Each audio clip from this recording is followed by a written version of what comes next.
इस फंड को 25 करोड़ रुपए दिए गए, फंड की शुरुआत की गई। अब खेल यहीं हो। कायदे से ये जो 25 करोड़ थे वो बिहार सरकार के पर्यावरण मंत्रालय को मिलने चाहिए थे। ये विशुद्ध घोटाला है और इसकी ईमानदारी से जांच हो तो दीपक कुमार और ईशा वर्मा दोनों बेऊर जेल में देखी जाएंगे। जुम्मा 8 रोज पहले बना है, उसको 25 करोड़ देना बिल्कुल दिखाता है कि दाल में काला है। खेल देखिए, मतलब ये जो ईशा वर्मा है ये पापा की परी तो है ही।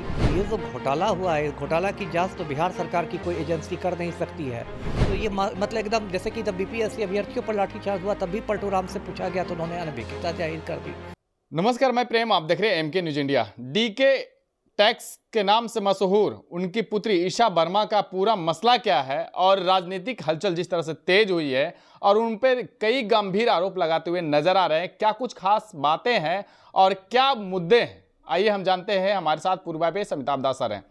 सर, अब ईशा वर्मा जो डीके कहा जा रहा है कि डीके की पुत्री है, अब उनका क्या एंट्री हो गया? पहले तो डीके उनके पिताजी को लेकर चल रहा था, अब ईशा वर्मा को लेकर चल रहा है।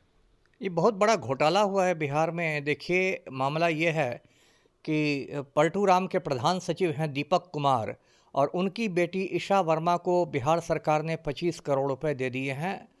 और ये पूरा मामला मैं शुरू से समझाता हूँ दर्शकों को। ये जो दीपक कुमार हैं ये आईएएस ऑफिसर थे 1984 बैच के, और जब मैं बक्सर का एसपी था तो ये पटना प्रमंडल के कमिश्नर थे, मेरे आयुक्त थे। और उसके बाद चीफ सेक्रेटरी होकर रिटायर किए। पलटू के चमचों में गिनती होती है, इसलिए रिटायरमेंट के बाद इनको मुख्यमंत्री का प्रधान सचिव बना दिया गया। इनकी बेटी है ईशा वर्मा नाम है, उसने सिंगापुर यूनिवर्सिटी से शिक्षा प्राप्त की है। और 2-2.5 महीने पहले दिसंबर 2024 में ईशा वर्मा ने एक एनजीओ खोला। एनजीओ का मतलब होता है नॉन गवर्नमेंट ऑर्गेनाइजेशन, जिसको हिंदी में कहेंगे गैर सरकारी संगठन, या फिर कुछ लोग समाजसेवी संस्था भी कहते हैं। उस एनजीओ का नाम है Bodhi centre for sustainable development. Sustainable development का मतलब हुआ टिकाऊ विकास, मतलब ऐसा विकास जिसकी वजह से पर्यावरण को नुकसान नहीं पहुंचे। आजकल पूरी दुनिया में सस्टेनेबल डेवलपमेंट की बहुत चर्चा है। उसके बाद देखिए क्या हुआ। 3 मार्च को, अभी तो 3 मार्च गुजरा है, बिहार सरकार का बजट पेश हुआ। उस बजट में एक नए फंड की घोषणा की गई, बिहार ग्रीन डेवलपमेंट फंड। इसमें भी ध्यान दीजिए, ग्रीन शब्द लगा हुआ है, मतलब ये जो फंड है वो भी हरियाली और पर्यावरण से संबंधित फंड है। इस फंड को 25 करोड़ रुपए दिए गए, फंड की शुरुआत की गई। अब खेल यहीं हो गया। कायदे से ये जो 25 करोड़ थे वो बिहार सरकार के पर्यावरण मंत्रालय को मिलने चाहिए थे, लेकिन हुआ क्या कि ये 25 करोड़ रुपए ईशा वर्मा के एनजीओ के हवाले कर दिए गए। मतलब देखिए दीपक कुमार ने कितना बड़ा गेम किया। पहले अपनी बेटी से उसने एनजीओ बनवा दिया पर्यावरण के लिए, और उसके बाद बिहार सरकार से ग्रीन फंड बनवा के बेटी के एनजीओ को 25 करोड़ रुपए दे दिए। ये विशुद्ध घोटाला है और इसकी ईमानदारी से जांच हो तो दीपक कुमार और ईशा वर्मा दोनों बेऊर जेल में देखे जाएंगे। क्योंकि देखिए, इस देश में सैकड़ों ऐसे एनजीओ हैं जो कि बहुत सालों से पर्यावरण के क्षेत्र में बहुत अच्छा काम कर रहे हैं। जब ईशा वर्मा पैदा नहीं हुई थी दुनिया में, तब से उसके पहले से भी कई एनजीओ पर्यावरण के क्षेत्र में अच्छा काम कर रहे हैं।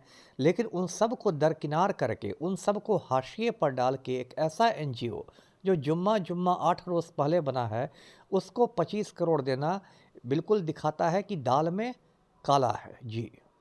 एक और आरजेडी का सांसद सुधाकर सिंह ने भी कहा है कि जी, जी। जो प्लांटेशन की बात किया जा रहा है, हरियाली की बात की जा रहा है, तो ये तो है जो उस विभाग को मिलना चाहिए, ये डायरेक्ट इनके। और एक और बड़ा आरोप है कि ये बजट के समय में इनको कैसे एंट्री मिल गई। ये बिल्कुल सही बात है। देखिए, वही बात मैंने भी कही जो सुधाकर सिंह ने कही है कि पर्यावरण मंत्रालय को ये बजट, ये जाना चाहिए था फंड। और एक बात और दर्शकों को मैं बता दूं कि बिहार सरकार में एक सीनियर आईएएस है आनंद किशोर, उसके बारे में कहा जा रहा है कि वो भी जो है वो ईशा वर्मा का सगा फूफा है। खेल देखिए, मतलब ये जो ईशा वर्मा है ये पापा की परी तो हैं ही, दीपक कुमार की बेटी तो हैं ही, साथ ही साथ इनके फूफा भी सीनियर आईएएस हैं। तो मतलब इसको एकदम बोहनी में ही 25 करोड़ रुपए मिल गए, और ये तो बोहनी हुआ है, आगे देखिए कितना करोड़ रुपए मिलेंगे। अब बिहार में देखिए जो आम परिवार की लड़कियां हैं वो तो सड़कों पर लाठियां खा रही हैं, बीपीएससी की अभ्यर्थी बनी हुई है, गर्दनी बाग में भूखे प्यासे बैठी हुई है, और सड़क पर निकलती है न्याय के लिए तो लाठियां मार के कूट देती है पुलिस। और ये जो पापा की परी हैं ईशा वर्मा, इनको एक झटके में बिहार सरकार ने 25 करोड़ रुपए दे दिए, अगला झटका में 50 करोड़ दे देंगी, फिर 100 करोड़ देंगी। तो ये जो घोटाला हुआ है, इस घोटाला की जांच तो बिहार सरकार की कोई एजेंसी कर नहीं सकती है, क्योंकि पलटू राम के प्रधान सचिव ही जेल चले जाएंगे। तो इस घोटाले की कायदे से सीबीआई जांच होनी चाहिए, और इसका पूरा मतलब ईमानदारी से जांच हो, और दीपक कुमार और ईशा वर्मा दोनों की गिरफ्तारी हो, ये मैं मांग करता हूँ। जी। और सुधाकर सिंह ये भी कहते हुए नजर आ रहे हैं कि जो गोपनीयता के तौर पे जो है बजट का जो मीटिंग होती है उसमें भी ये शामिल हुए हैं। सिर्फ उस जगह पे प्रशासनिक जो रहते हैं, अधिकारी रहते हैं, जिनको बुलाया जाता है वो रहते हैं, ये बाहर से कैसे प्रवेश करके वो भी चैलेंज करते हुए और सीसीटीवी के फुटेज की भी मांग की है। बिल्कुल सही बात है। देखिए ये जो बजट जो होता है वो तो बहुत गोपनीय चीज़ होती है, और जो मंत्री होते हैं आपको पता होगा दर्शकों को कि वो पद के साथ साथ गोपनीयता की भी शपथ लेते हैं। तो ये सब गोपनीय तरीके से बजट बनता है, उसमें आप एक बाहर की व्यक्ति को लाकर बैठा देते हैं और उसको मीटिंग में सारी अंदरूनी बातें मालूम होती है, तो बहुत आपत्तिजनक बात है और काबिल एतराज़ बात है। और उन मीटिंग सब में यदि का जो मिनट्स को निकालना चाहिए, जो मीटिंग का वृत्त बनता है कि कौन कौन लोग उपस्थित थे, उसमें हाजिरी बनती है, दस्तखत होते हैं, तो उसमें यदि ईशा वर्मा का नाम हो तो ये तो बहुत एतराज़ वाली बात है। जी। एक और है कि जिस तरह से गोपनीयता का जो है तार तार किया गया, दूसरी तरफ है कि अब क्या सम्राट चौधरी जो वित्त मंत्री खुद हैं, क्या सम्राट चौधरी भी इसमें इन्वॉल्व है? तो होंगे ही इन्वॉल्व। जो वित्त मंत्री नहीं रहेंगे तो क्या उनकी सहमति के बिना, आप ही बताइए, उनकी सहमति के बिना क्या मीटिंग में कोई आ सकता था? मैं चला जाऊंगा आज वित्त मंत्रालय की मीटिंग में, नहीं ना जा सकता हूं? तो यदि वो जा रही तो वित्त मंत्री की तो जिम्मेदारी बनती ही है। कायदे से तो सम्राट चौधरी को तो मतलब नैतिक आधार पर इस्तीफा देना चाहिए, लेकिन ये लोग तो शर्म निरपेक्ष नेता है, शर्म हया छोड़ के राजनीति करते हैं। तो थोड़े ही करेंगे तो अब तो पगड़ी संभालेंगे, मूछ देखेंगे कि इस्तीफा देंगे। एक और बड़ा खुलासा करते हुए नजर आया है कि बजट जो हुआ उसके ठीक कुछ ही मिनट में जो है ईशा वर्मा अपने ट्विटर हैंडल पर जो है ट्वीट की है। ये तो देखिए पहले से मैच फिक्सिंग था ना, इसी को मैच फिक्सिंग कहते हैं। मैच फिक्सिंग सिर्फ क्रिकेट की दुनिया में ही नहीं होता है, मैच फिक्सिंग प्रशासन में भी होता है, राजनीति में होता है। ये तो सब कुछ पहले से फिक्स था। बाप बैठा हुआ आपका प्रधान सचिव बन के मुख्यमंत्री का, वो पहले बेटी को बोलता है कि बिटिया रानी एक पर्यावरण के लिए एनजीओ बना लो, मैं ग्रीन फंड बनवा के पैसे दिलवाता हूँ, और बिटिया रानी उसका निबंधन करवा लेती है दिसंबर में, और मार्च में 25 करोड़ रुपए मिल जाते हैं। ये क्या खेल हो रहा है भाई? क्या बिहार में लूट खत? और जो पलटू राम है वो तो पलटू राम ही है, उनसे तो यदि पूछा जाएगा, मीडिया वाले पूछेंगे तो उनकी एक पुरानी अदा है पलटू राम की, वो बिल्कुल मासूम बन जाएंगे और बोलेंगे अच्छा क्या हुआ, क्या मामला है, कौन ईशा वर्मा, कैसे, कौन ग्रीन फंड, क्या, मतलब ऐसा दिखाएंगे कि वो बिल्कुल मतलब अनजान है, उनको तो कुछ पता ही नहीं है। तो ये मतलब एकदम जैसे कि जब बीपीएससी अभ्यर्थियों पर लाठीचार्ज हुआ तब भी पलटू राम से पूछा गया तो उन्होंने अनभिज्ञता जाहिर कर दी। तो ये तो अंधेर नगरी चौपट राजा की बात है। जी। तो क्या लगता है, ईओयू हो, सीआईडी हो, जो भी जांच एजेंसियां हैं, अब लगता है कि उसके खिलाफ जाकर जो है जांच करेंगी? जीरो अगर दे भी दी जाए उनकी जांच को, ज़्यादा हल्ला गुल्ला मचे तो ईओयू को जांच दे भी जाए तो ये लोग तो ऑपरेशन लिपापोती में लग जाएंगे। ये तो ईशा वर्मा के कदमों में जाके क्लीन चिट दे देंगे। इन लोग से तो मैं कुछ उम्मीद ही नहीं रखता। सिपाही भर्ती घोटाला की ईओयू जांच करा तो क्या कर लिया उसने? संजीव सिंघल को अंदर कर दिया क्या? ये लोग तो इतना ज़्यादा राजनीतिक दबाव में काम करते हैं, इनसे कुछ नहीं होगा। जांच होनी चाहिए तो सीबीआई जांच होनी चाहिए। सीबीआई भी पर भी राजनीतिक दबाव होते हैं, लेकिन सीबीआई चूंकि केंद्रीय एजेंसी है इसलिए कम से कम पलटू के दबाव से मुक्त रहेगी। जी। सेंट्रल में भी तो मोदी है। ठीक है, सेंट्रल में मोदी है, लेकिन पूरी तरह तो नहीं है ना।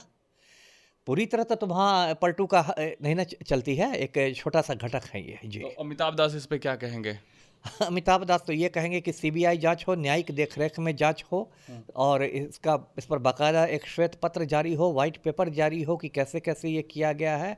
वित्त मंत्री को नैतिक आधार पर इस्तीफा देना चाहिए, और ये जो प्रधान सचिव दीपक कुमार की बर्खास्तगी होनी चाहिए। जी। धन्यवाद। तो आपने सुना, इन्होंने साफ तौर पे कहा कि इस चीज़ का जो है जांच हो, लेकिन सबसे बड़ी बात है कि दीपक कुमार की बेटी जो है ईशा वर्मा, जैसे ही वित्त बजट जो है बिहार का वो पेश होता है, उसके कुछ ही मिनटों में जो है सोशल मीडिया पर वो ट्वीट जो है डालते हैं और उसके बाद जो है वायरल हो जाता है। तभी से ही सुधाकर सिंह जो है वो गरमाए हुए थे और कुछ ही दिन पहले आपको हम दिखाए थे कि किस तरह से सुधाकर सिंह ने खुलासा किया। अब अमिताभ दास भी बड़ा खुलासा करते हुए नजर आ रहे हैं। अब देखना होगा कि एनडीए की तरफ से क्या कुछ बड़ा फैसला लिया जाता है, जांच होती है या नहीं। इस तरह के तमाम खबर के लिए बने रहे, देखते रहे एमके न्यूज़। धन्यवाद।